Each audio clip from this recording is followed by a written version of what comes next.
Subscribe कीजिए हमारे YouTube channel नाते रजा को और बेल आइकन को प्रेस कीजिए जिससे आपको हर रोज न्यू वीडियो की नोटिफिकेशन सब्सक्राइब। तुम कभी नमाज जुमा को और गुस्ले जुमा को तर्क मत करना। अपनी पूरी ज़िंदगी में चाहे जो हो जाए कोशिश करना कि तुमसे कभी जुमा की नमाज और जुमा का गुस्ल ये तर्क ना हो, बल्कि अल्लाह के रसूल सल्लल्लाहु अलैहि वसल्लम ने यहाँ तक फरमाया कि बिला वजह सिर्फ सुस्ती और काहिली की वजह से अगर कोई जुमा की नमाज छोड़ देता है, नमाज जुमा तर्क कर देता है, तो गोया कि वो अपने गले से इस्लाम का पट्टा उतार कर फेंक देता है। इसलिए जुमा की नमाज कभी तर्क नहीं करना। आजकल देखने में ये आ रहा है कि छोटी छोटी बीमारियों की वजह से भी लोग नमाज जुमा छोड़ देते हैं। मैं तो बीमार हूँ, बीमार के लिए नमाज नहीं है। अव्वल तो नमाज मरे दम तक है। अगर हम खड़े होकर नमाज नहीं पढ़ सकते तो बैठ के पढ़ें, बैठ के नहीं पढ़ सकते तो लेट कर पढ़ें। लेट कर भी अगर हमें पढ़ने में कोई दिक्कत है तो ये जो आँख की पलकें हैं उसके इशारे से पढ़ें। इसीलिए आप देखें कि इंसान के जब सारे आज़ा नाकाम हो जाते हैं तो आखिरी तक की आँख की पलकें काम करती है ताकि आप उसके इशारे से नमाज पढ़ सकें। छोटी छोटी चीज़ों में लोग नमाज जुमा को छोड़ रहे हैं। और ये चीज़ भी बड़ी भयानक है कि जुमा की नमाज के लिए मुसलमानों पर ये लाजिम और वाजिब है कि जब अज़ान जुमा हो, इज़ा नूदिया लिस्सलाति मिन यौमिल जुमा फस्अउ इला ज़िक्रिल्लाहि व ज़रुल बैअ, कि जब तुम अज़ान जुमा सुनो, तुम्हारे कानों में जुमा की अज़ान पहुँचे तो अपने कारोबार को बंद कर दो और अल्लाह के ज़िक्र के लिए मस्जिदों की तरफ दौड़ पड़ो। जुमा के दिन हुक्म है कि आप जिस मस्जिद से जुमा की नमाज पढ़ना चाहते हैं, जिस मस्जिद में पढ़ना चाहते हैं, अगर उस मस्जिद की अज़ान का वक्त हो जाए तो आपको उस वक्त कारोबार छोड़ देना लाजमी है। ये जो खुतबे तक लोग आते रहते हैं ना, ये बदतरीन बिदत है। दौरे रिसालत में ऐसा नहीं था। और कुरान का हुक्म यही है कि जब अज़ान जुमा सुनो सब छोड़ करके मस्जिद की तरफ दौड़ पड़ो अल्लाह के ज़िक्र के लिए। तो सैयदना अबू हुरैरा रज़ी अल्लाह ताला अन्हु से मेरे आका सल्लल्लाहु अलैहि वसल्लम ने फरमाया कि गुस्ले जुमा कभी तर्क नहीं करना और नमाज जुमा कभी तर्क नहीं करना। लुकमान हकीम ने भी अपने बेटे को कहा था कि बेटा कभी जुमा का गुस्ल नहीं छोड़ना।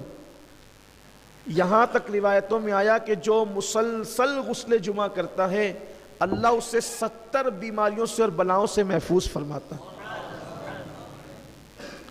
और हदीस पाक में ये भी आया है कि जुमा का जिसने एहतराम किया, जिसने जुमा की ताज़ीम की और शब जुमा में जिसने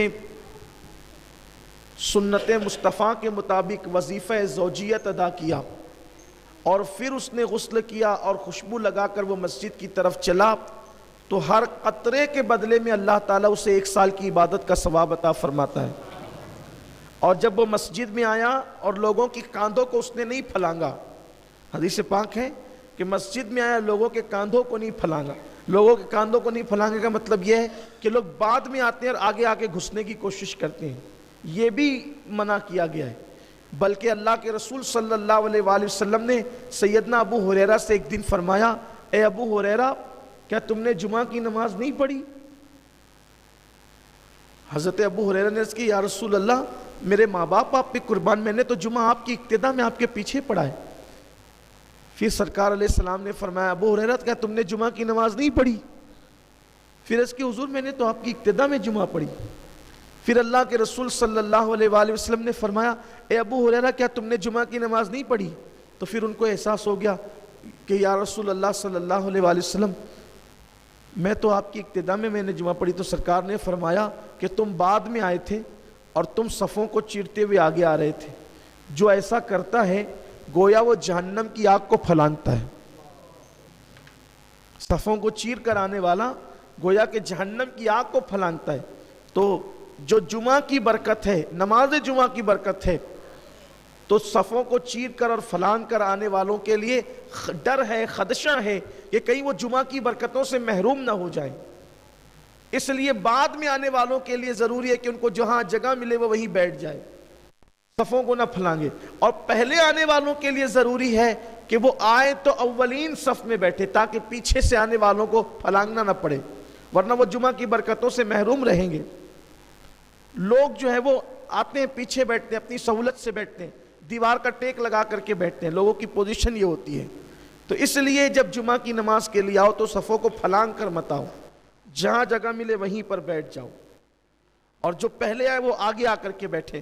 اللہ کے رسول صلی اللہ علیہ وآلہ وسلم نے فرمایا کہ اگر لوگوں کو پہلی اور اولین صفوں میں بیٹھنے کی فضیلت معلوم ہو جائے، لوگوں کو پہلی اولین صفوں میں بیٹھنے کی فضیلت معلوم ہو جائے تو لوگ مسجد میں قرآن اندازی کرنے لگے کہ پہلی صف میں کون بیٹھے گا، اور بلکہ یہاں تک فرمایا کہ لوگ مسجد میں تلوار نکالیں گے پہلی صف میں بیٹھنے کے لیے اگر ان کو صف اول میں بیٹھنے کی فضیلت پتہ چل جائے۔ لیکن یہاں تو حال ایسا ہی ہے کہ لوگ مسجدوں کے اندر اپنی طرز پر آتے ہیں، اپنی طرز پر بیٹھتے ہیں۔ اولین بیٹھو، بلکہ جب خدا کی رحمت اترتی ہے نماز کے اندر، نماز با جماعت میں، تو پہلے وہ امام پر اترتی ہے۔ سب سے پہلے اللہ کی رحمت حالت نماز میں جو اترتی وہ امام پر اترتی ہے، پھر جو صف امام کے قریب ہوتی ہے اس پر اترتی، پھر جو اس صف سے قریب ہوتی ہے اس پر اترتی، پھر جو اس کے قریب ہوتی ہے اس پر اترتی، یعنی الگ ترتیب۔ اسی لیے صف اول میں نماز پڑھنا یا اولین صفوں میں نماز پڑھنا یہ بہت برکت کی چیز ہے۔